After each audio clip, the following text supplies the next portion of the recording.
Sinuspindi na ang warden ng Sablayan Penal Colony sa Occidental Mindoro kung saan labas-pasok, umano at nagbebenta pa ng droga ang convicted drug lord na si Ruben Tew.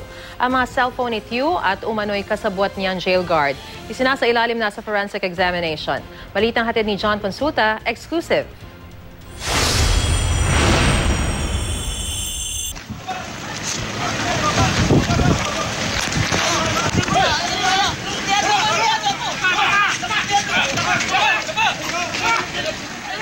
Huling-huli ang convicted drug lord na si Ruben Tew sa videong ito na hindi lang nakakalabas-masok ng kulungan, kundi nakakapagpatuloy pa sa umano'y pagtutulak ng high-grade shabu.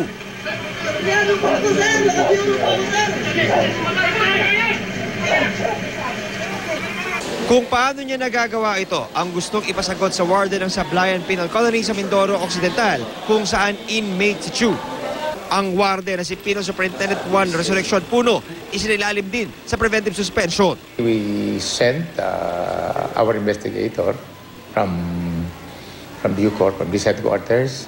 We'll give them due process to explain, and we'll see they are negligent, and we'll have to give them the appropriate punishment. Ang una raw na report na pinadala sa Bucor Main Office ay tumakas si Tew. Yun pala, nasa labas na ng penal colony at nahuli sa bypass operation ng NBI habang personal na nagbebenta ng high-grade shabu.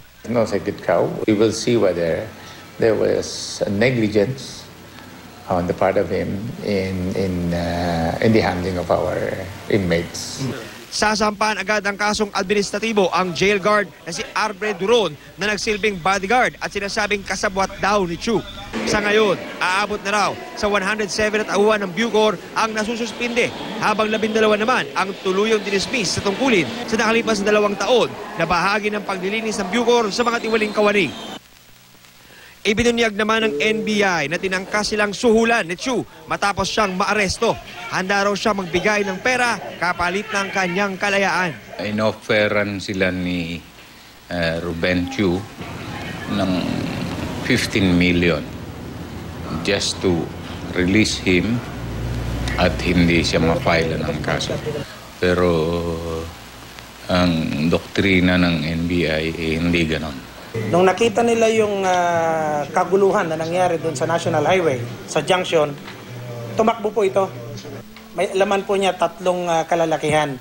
We assumed na 2 doon ay inmates at saka yung isa ay prison guardian. Sa ngayon, isinasailalim na sa forensic examination ang mga cellphone nila Tew at Duron para madiskubre ang iba pang kausap, kliyente at kasabwat ni Tew.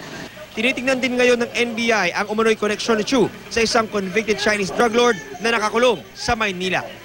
Nananatiling bukas ang NBI para sa anumang impormasyon na maaaring manggaling sa publiko kaugnay sa operasyon ng grupo ni Tew, habang patuloy naman inaalam ng mga investigador ang iba't ibang mga personalidad na maaaring nakatransaksyon ng naturang sindikato. John Consulta, GMA News.